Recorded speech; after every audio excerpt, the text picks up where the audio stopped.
right, we are live. Hello out there and happy first day of October. This is Kat's Home Chat, where we enrich people's lives by bringing in experts that have all kinds of nuggets of wisdom and information that will hopefully change your life and empower your life to give you power, because we all know that knowledge is power. I'm super excited today. I believe this is our 53rd episode. I'm super excited to have Angela Menchaca as my guest today. And she's going to share with us some top things, in her opinion, that you need to know if you or someone you know, excuse me, I've got a little Brenda Vaccaro going on. I'm getting on the other side of laryngitis, but I will do my best, and I may be drinking tea here. She's going to share with us the top things that she feels that you need to know and empower yourself if you're looking to sell a home or buy a home. So stay tuned. If you don't have the time to watch it on the flip side, and this will be recorded and sent to our YouTube channel, Tada by Kat. And if I have not met you, I am Kat Trolinos with Tada by Kat, Next Level Staging and Design. And I'm going to give a little plug right here at the top, because I always forget at the end. If you are looking to sell your home and you need some help, we can help you get it looking like HGTV in no time, so that you can focus on that next step in your journey with your realtor helping you find a new home. Without further ado, Angela, welcome to our show. Will you tell our Thank folks? you. Yes, I'm so glad you could join me. I know it's taken a couple of weeks for us to connect, and I know it's going to be well worth it. Angela and I go back, I was looking at my text, like 6 years or more. And Angela is a broker associate and an assistant manager for the Woodlands Better Homes and Gardens real estate. Let me say it right. Better Homes and Gardens Real Estate Gary Green, the #1 brokerage in Houston Association of Realtors, and teeters between 1 and 2 out of 26 offices. So she's very knowledgeable. So stay tuned. Angela, you've got the floor. Tell us a little bit before we get started. If any of your colleagues or agents are watching, I hope you are, tell us something, share us something that maybe they don't know about Angela. About me? Yeah. Oh, well, personally, I love action movies and peanut butter. Action movies and peanut butter. Okay. Yes. Smooth or crunchy? Crunchy. Crunchy. And what's your favorite brand? Jif All Natural. Jiffy All Natural. Okay. I was going to guess something on the natural side, but not like Laura Scudder's where you have to stir it. No. Yeah, that takes away that experience, doesn't it? Not when you get like a full workout trying to stir the. Yes. Yeah, you build muscle stirring it. Exactly. So do you like it with jelly? Do you like it with apple butter? What's your favorite way to have it? Either apple jelly or syrup. Or what? Syrup. Ooh, syrup. This is my kind of gal. Okay, we'll get off the food. Thank you for sharing that. And agents out there, so now you know, some peanut butter for Angela. I can be bribed with Reese's peanut butter cups. There we go. I always forget to ask that. It's those little things that just make a difference. So, Angela, you and I talked about, what topic, and we could talk for days on topics of real estate and even really what you should know to buy or sell. So let's start with buyers, because, you and I discussed, and it's obvious that the market has taken, some it's morphed into different areas, and it's now kind of, I want to say, self-correcting itself, as the market always does. Mm-hmm. So in today's market, starting in, I can't believe it's October. Can you? No. Oh my gosh, where is this year going? And please don't tell me how many days before Christmas. So many people are still, this is a great time to sell their home, right? I mean, definitely. People think, summer, But it's been my experience, particularly when I was in new home sales, there's a lot of relocation happening. Corporate America, I think, still does a lot of, excuse me, reorganizing and repositioning. And so people are coming out of the area and they need a home fast before the new year, right? Yes. Yeah. So I'm not going to steal your thunder. I know you've probably thought about it. Share with us, if you could, let's talk about 3, in your opinion, are the top things that sellers need to be armed with when they're going to sell a home today in today's market. What are you seeing out there?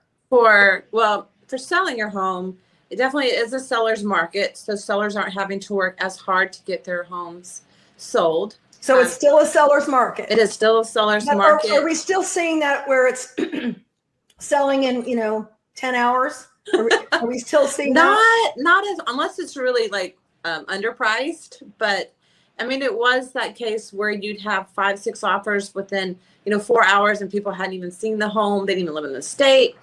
Insane. Right. It was crazy. And now it's gotten a little bit better. So you can expect 3 to 4 offers, maybe within the first 4 or 5 days. Wow.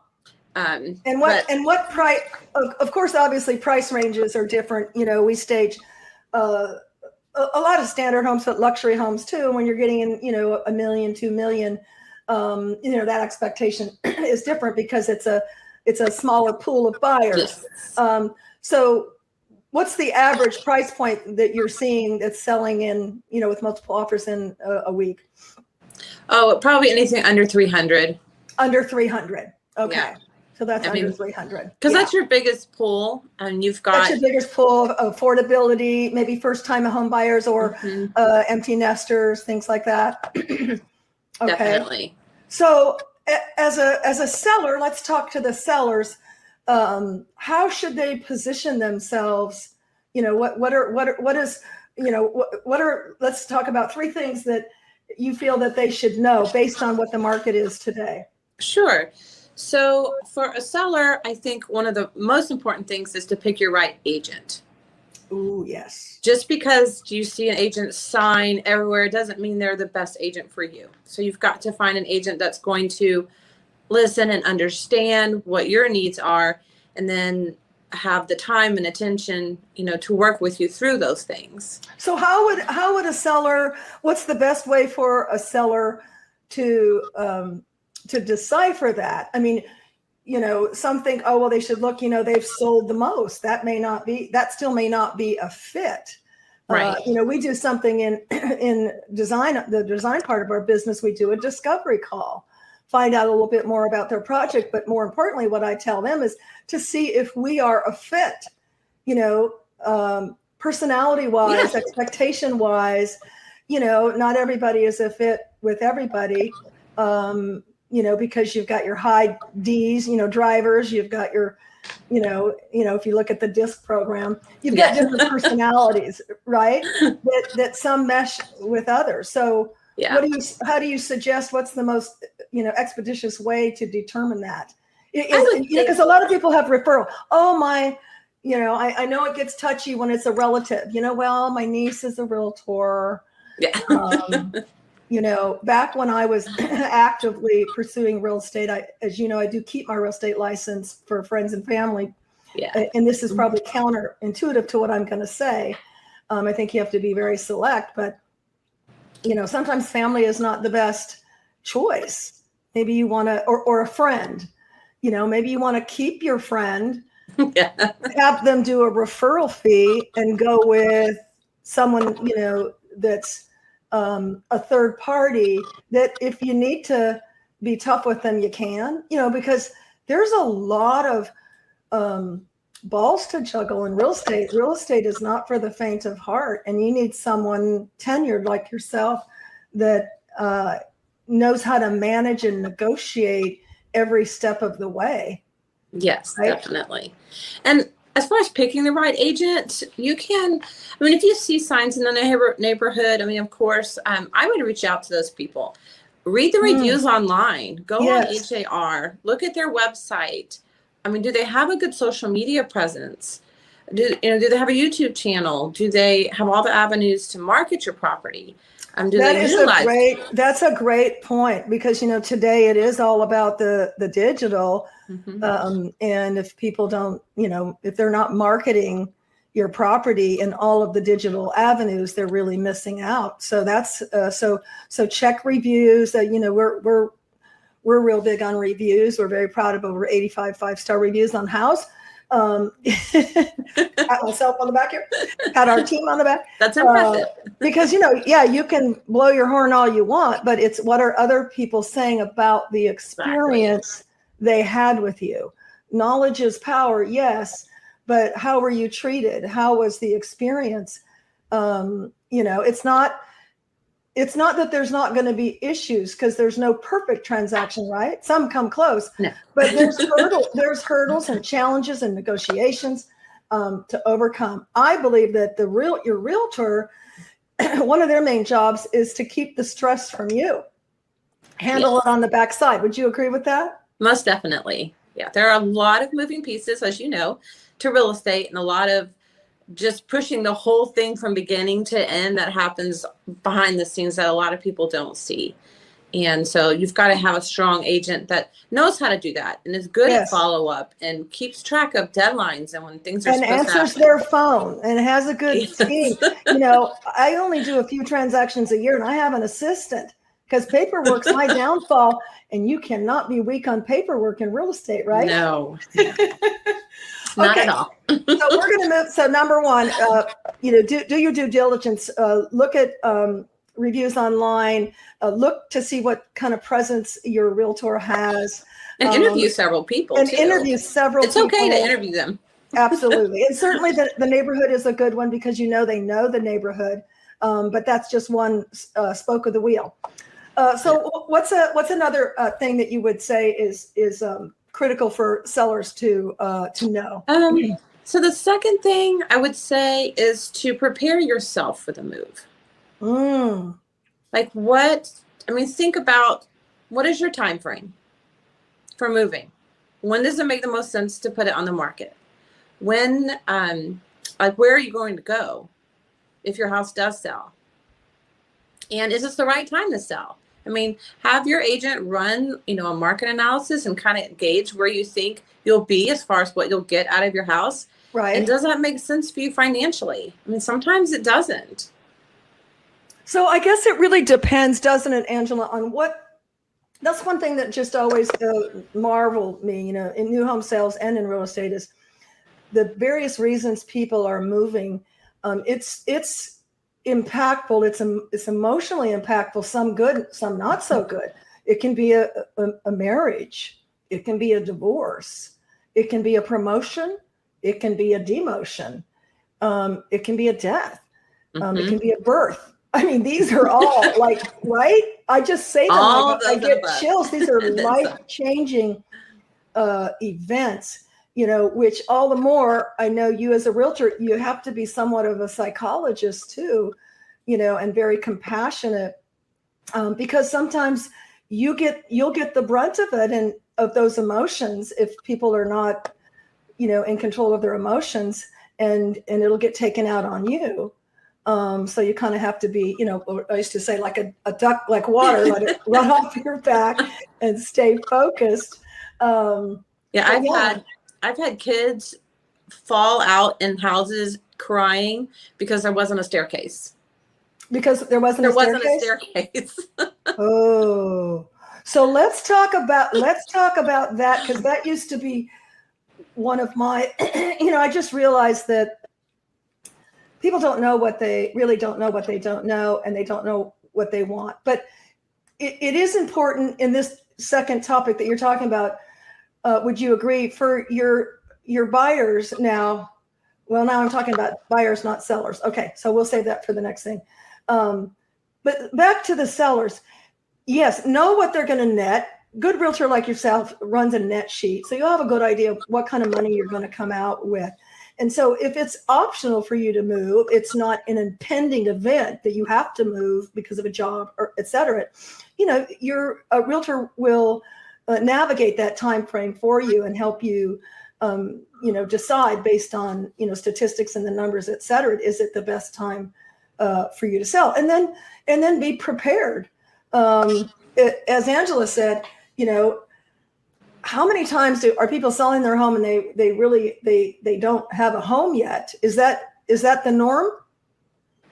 Right now, yes. And some is. people are selling and then deciding to rent for a year because they don't know where they're going to go, and there's not a lot on the market. Okay. So some people are saying, look, I want to maximize the market right now, cash out on this inflated equity and take my money and run and sit and wait till maybe the market. And so that's a strategy too. Yeah. But just have a game plan. Obviously there's so many variables. Do they have kids? Do they need to know what school district?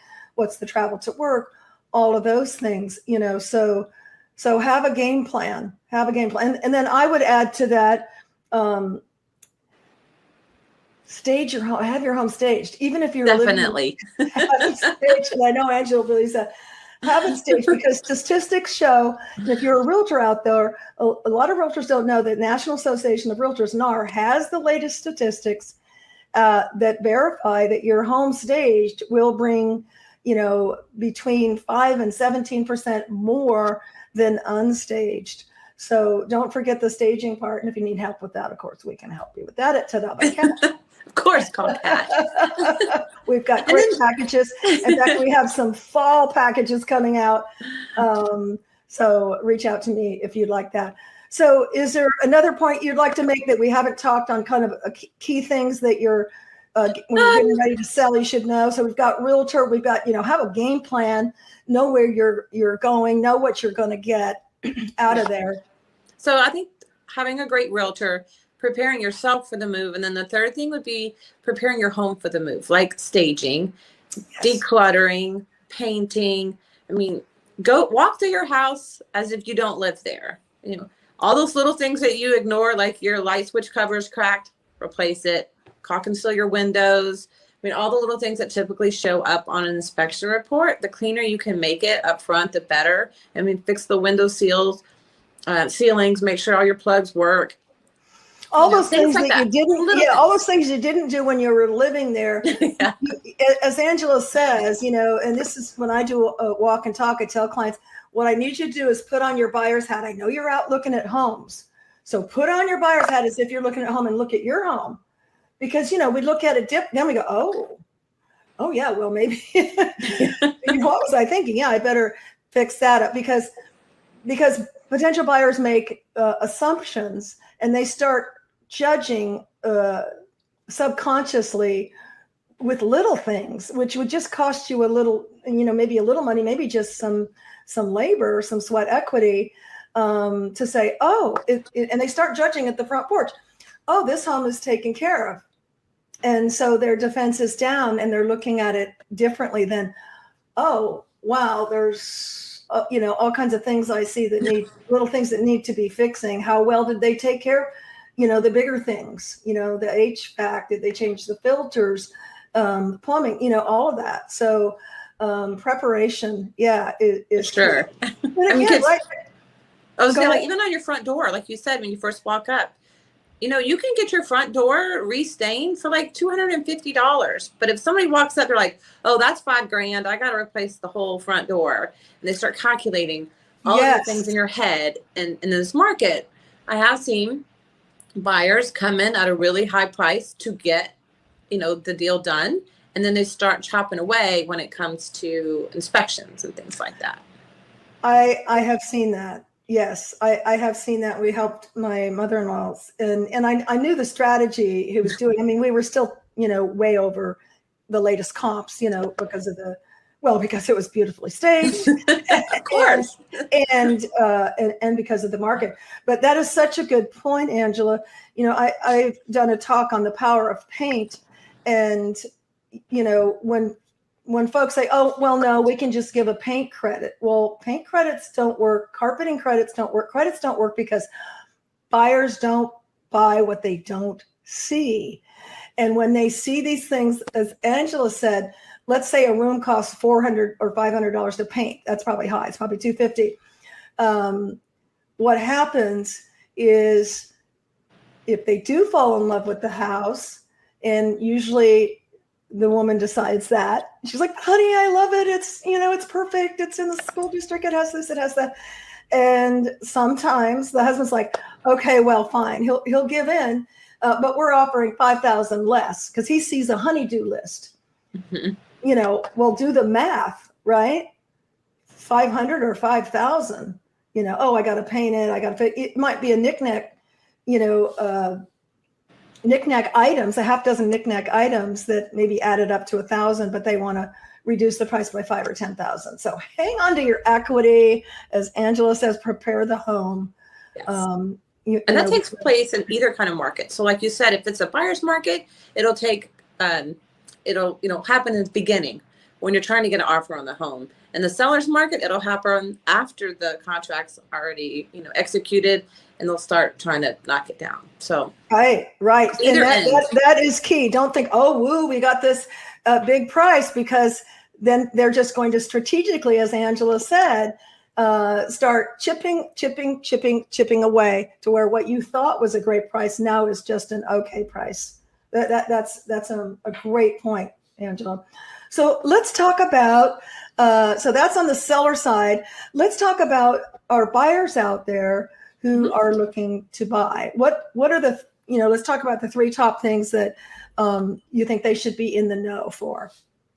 Well, definitely the first one is to have a strong agent. Well, yes. And you may want to use the same agent that helped you sell your house, but if you're selling a house in the Woodlands and buying a house in Galveston, that might not be the best agent for you. The agent that's helping you find wherever you're moving, maybe your agent that helped you sell the house, you're loyal to them, they could refer you to someone, but just make sure you've got somebody that really knows that area. That's a good point. And I think that a lot of people don't realize, I know my family doesn't realize this,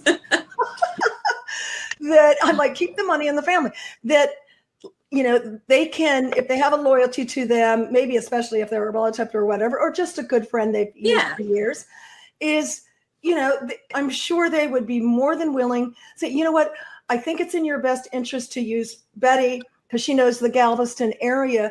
If you would allow me to refer her, then, then I would get a referral fee, but then she would, which doesn't come out of your monies at all because she's helping with the buying side, and everybody's happy. And then, she knows the area, so she can best serve you in that area. Would you suggest that, Angela? Most definitely. Yeah.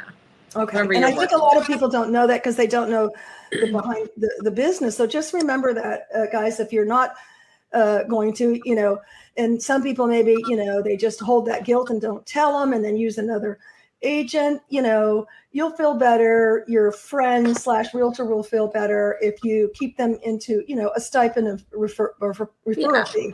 Yeah. And your agent, even if they're like a friend or family, they should want you to have the best representation. Absolutely. Because they should be glad to refer you to somebody else. Absolutely. If that's the case, yes. If you're moving to an area they don't know. Absolutely. And the second thing, I would pick somebody that's really good at negotiations. When you're buying negotiations. So how do you find out, how would you decide for that to know if they're good in negotiations? Well, I would ask them some questions. There are also some designations. There's like a certified negotiation expert. There's a certified master's negotiation expert. No, the little letters. Have that. You see, I have the negotiation expert one. But also just ask them some questions about like ask your agent, how will you position my offer to stand out amongst all the other offers? And wait for their answer. A really good agent will be able to articulate to you what they're going to do that. And a couple of things that they can do. One is if you're not paying cash, which, let's be honest, most people are not in that position unless you're an investor to pay cash. You've got a loan, conventional loan, FHA, VA. Work with the lender. Go ahead and get yourself through the whole loan process. Give them the W-2s, give them your pay stubs and all the information that they ask so that your offer is not contingent on loan approval. Because that could be scary to some sellers to say, well, if they can't get approval for their loan by this, within this number of days, then they can back out of the offer. So maybe we'll go with You the want a cash strong offer. offer. So now what you're talking about, just for clarification, we know they have to have a pre-approval, I think is what they Yes. call it. But what you're saying is take it a step further, because on a pre-approval, basically what they've done is run your credit score. And one other thing. What's the other thing? It's basically just asking you questions about your salary and your, that's what it. your debt may There's be. there's been no documentation, so there could be surprises down there when they find out your DTI, your debt to income ratio. That could blow the deal. Oh yeah, I make $100,000. Yeah, but I've got all this debt. Exactly. $5,000 a month child support, all these bills. So, Angela, that's a really good thing in today's seller's market, to have your full approval. That will definitely give you the edge, the leg up, right? To go through that process. And it's not that painful, especially if you have a good lender. And everything's there's no digital. Surprises. Yeah, everything's digital now. I know when we did ours, it was years ago, but I mean, within 48 hours, we had everything sent to them digital, Yes. know? Yeah. So that makes it really easy. It's not like the old days. Yeah. Right. Especially right now. Boxes and the files and everything. Okay. So it's a give and have a realtor that can negotiate and articulate that they can negotiate, because I think, Angela, a lot of folks are under the misnomer that the only thing you're negotiating is the price. Right. How many things are there to negotiate in a real estate transaction, would you say, ballpark? At least probably 10. Yep. I'll probably get to that point. I mean, there's a lot 10. Of different things. And that's depending on, during that option period where you do an inspection, there could be 10 things just within that. So just depending on how smooth the transaction is, how many things that need to be talked about. Yeah, it could even be more than that. So it's not just the price. I can't, say it enough and agree with Angela. Have someone who knows how to negotiate, possibly has some training certifications, CNE or MCNE, Master Contract Negotiation or Contract Negotiation, and can articulate to you how they are going to market and negotiate your property. Yes. Or your, I'm sorry, we're talking about buyers, your offers, your transaction, because that's where the biggest competition is. So I have a question on that. Do you think it's valuable to have a letter included, like so-and-so single mom, she's, wants her kids in the school, and she's a nurse, a personal letter. Do you think that's valuable? I, as a broker and a manager, would refrain from doing that. Because especially if you're a listing agent, I would put an MLS that you will not accept what we call love letters, because they could get you in trouble with fair housing. Oh. And so we just recommend, to the agents in this office, I tell them don't, if you're listing a house, don't even accept them, because you don't want to put yourself or your sellers in that position for someone to come back and, file a complaint. Wow. So that must have been done at some point, huh? At some point, yes. Yeah, that's something new. I thought that would be a good thing, but I never thought of that. So if you're a realtor out there and or you're a buyer and you're kind of pushing your realtor to do that, that may put you and your realtor, in jeopardy of being fined or having, the local board come down on you. So definitely on the sell side. Definitely on the sales side. Okay. Is there anything else that we haven't? Some other things, that you can negotiate are the option period. I mean, most people put 10 days. You can go 7 or even 5 if you got an agent or yourself know an inspector that you can already line up. So, the day after you make your contract executed, have the inspector out there, negotiate for a couple of days. That's always very appealing to sellers, to not have 2 weeks for you to just change your mind for any reason. That's a great strategy. Yeah, That's a great strategy. So we're running at 10:30. I do want to point out great information, Angela, that I'm sure will be valuable and arm, many of our sellers and buyers with some information to power them up in real estate transactions. The one thing I wanted to mention, I started to jump on the sell side, but it's actually on the buy side, is the fact that, when I used to actively sell, I would have my buyers list their must-haves for their home, and sometimes it's what I must not have also. I absolutely cannot have power lines in my backyard, but I must be in this school district. I need a double oven. I need a pool, whatever their top, 4 to 6 things are. Do you find that helpful? Definitely. Especially when it comes to area. Now, right now, with the way the market is, it's really hard to be that specific. Sometimes you're like, oh, there's a house for sale in the neighborhood. We'll take it. Right. We'll take it. Right. But as the market corrects itself, and Yes. what I found out, and I found this the hard way back in California many years ago, when this lady told me, well, I absolutely must have a pool. And I'm thinking that buyers aren't liars. I don't mean that, but that they actually know what they want. And I'm very if you tell me this is the only homes you want to see, I'm going to do exactly that, and that was just inexperience, not knowing, because you ended up buying from actually the seller's agent, the listing agent, who said, oh yeah, I can take care of you. And didn't have a pool. So I'm sure you'll agree. Sometimes you'll have your list. You've got your 5 things that your buyer wants, must have.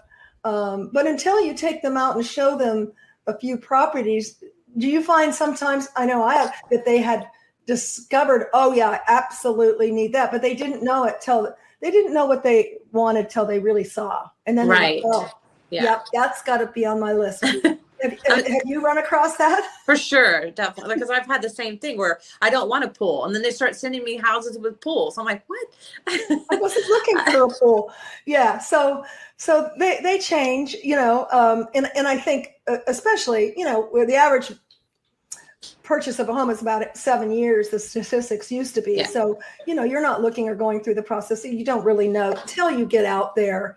So I know, seasoned realtors like yourself know that. You'll use that as a soft guideline, and then have your ears open and your eyes open when you see their, I remember I saw a lady's eyes light up over a double oven, and she'd never said anything about that. And then after that, it was, I've got to have a double oven. And of course, there's other solutions. Well, you could put a double oven here. If everything else is good, that's not a really major thing. We can put a double oven in, not a lot of compromise sometimes too. I mean, if it can, things you can add, like you can't really easily add a 3rd car garage typically. No. I mean, some things you just have to have as it, I only want this. If it doesn't have that, like it's got to have 4 bedrooms. Well, it's got 3 in an office.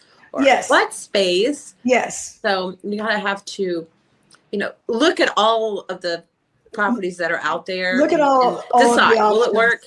Yes. And the other thing, and I would like to mention real quick, we're going over a little bit, but hopefully y'all are really liking this information. I know you are. And that is, your seller, let's talk about your seller, your buyer will say, well, I want a home, no more than 300,000, let's say. Well, a new realtor may just search up to 300,000.